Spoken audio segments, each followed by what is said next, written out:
31 मई 2014 को United state में दो 12 साल लड़कियों अनीसा और मॉर्गन ने अपनी दोस्त पीटन को एक लोकल पार्क के वुडेड एरिया में लालच दिया और फिक्शनल कैरेक्टर स्लेंडर मैन को खुश करने के लिए उसे 19 बार छुरा घोंपा।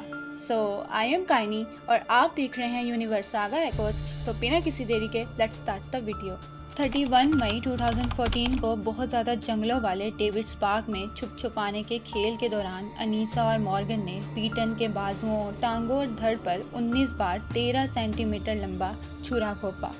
2 जख्म बड़े ऑर्गन्स पर थे। चाकू के वार के एक जख्म 1 मिलीमीटर से भी कम एक बड़ी आर्टरी से छूट गया और दूसरा उसके डायाफ्राम से गुजरकर उसके लिवर और स्टमक में जा लगा।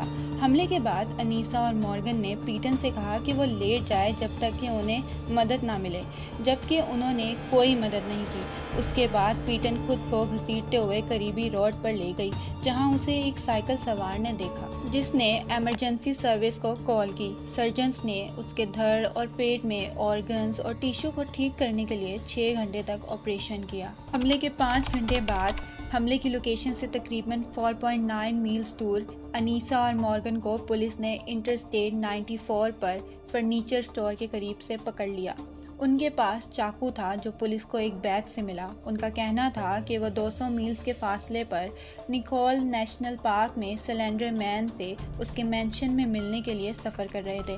उनकी इंटेरोगेशन के दौरान, जो किसी गार्डियन और कौंसल के बगैर की गई, मॉर्गन इंटेरोगेशन के दौरान ताउन नहीं कर रही थी और अनीसा को पीटन को छुरा घोंपने के जुर्म में गिल्टी का मुजाहरा करने के तौर पर बयान किया गया, जबकि दोनों ने कहा था कि ये हमला स्लेंडर मैन को खुश करने के लिए ज़रूरी था। अब मैं आपको बताती हूँ कि आखिर ये स्लेंडर मैन है कौन। स्लेंडर मैन एक लंबा और पतला आदमी है जिसका सर सफ़ेद और बेखास है।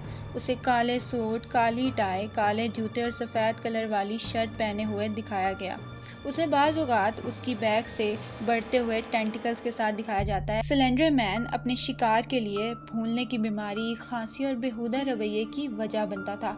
उसे अक्सर जंगलों में छुपा हुआ देखा जाता था। तो गाइस, ट्विस्ट की बात तो ये है कि स्लेंडर मैन एक ख्याली करैक्टर है जिसे 2009 के पैरानॉर्मल इमेज फोटोशॉप कंपटीशन के लिए बनाया गया था। स्लेंडर मैन के मिथ को बाद में फ़ैन फिक्शन और विजुअल आर्ट के साथ ऑनलाइन फैलाया गया, जिसमें उस कैरेक्टर को दिखाया गया था। जबकि स्लेंडर मैन एक फिक्शनल कैरेक्टर है, तो अनीसा और मॉर्गन ने ऐसा क्यों कहा कि उन्हें ये सब स्लेंडर मैन को खुश करने के लिए किया? अनीसा का तो नहीं पता, लेकिन मॉर्गन को सिक्सोफ्रेनिया था। पुलिस की इन्वेस्टिगेशन और प्री ट्रायल साइकेट्रिक एवोल्यूशन के दौरान मॉर्गन ने बचपन में शुरू होने वाली ज़िंदगी भर विजुअल और ऑडिटरी फरेब का इंकशाफ किया। इन फरेब नज़रों में आमतौर पर भूत, जिनको वो खुद बनाती थी, दीवारों के नीचे पिघलने वाले रंग और मैगी एंड सेव नामी इमेजिनरी दोस्त थे। एक बार बार आने वाला इमेजिनरी शख्स था जिसका नाम इट था, जिसके जिस्म को उसने धुएं और काले रंग का बताया था। वो उसे अपने पीछे मिरर में खड़ा या कभी कभी कोने में हिला हुआ महसूस करती थी।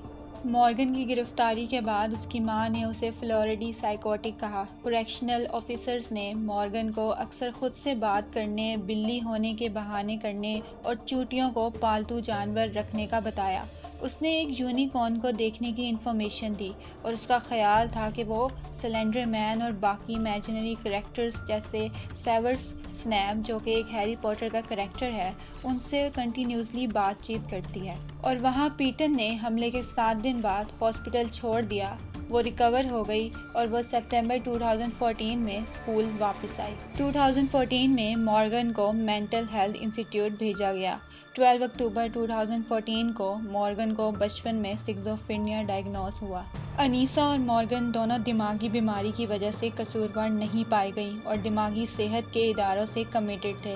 अनीसा को 25 साल उम्र कैद की सज़ा सुनाई गई और मॉर्गन को 40 साल कैद की सज़ा सुनाई गई। 7 साल कस्टडी में रहने के बाद अनीसा को जल्द रिहाई मिल गई और वो 37 साल की उम्र तक ज़ेरे निगरानी रहेगी। क्या आपके माइंड में भी मॉर्गन की तरह फिक्शनल कैरेक्टर हैं या होते थे? कमेंट सेक्शन में ज़रूर बताओ, क्योंकि जब मैं छोटी थी तो मेरे माइंड में भी मेरे फिक्शनल फ्रेंड्स होते थे। You know, I am introvert. So take care, good bye.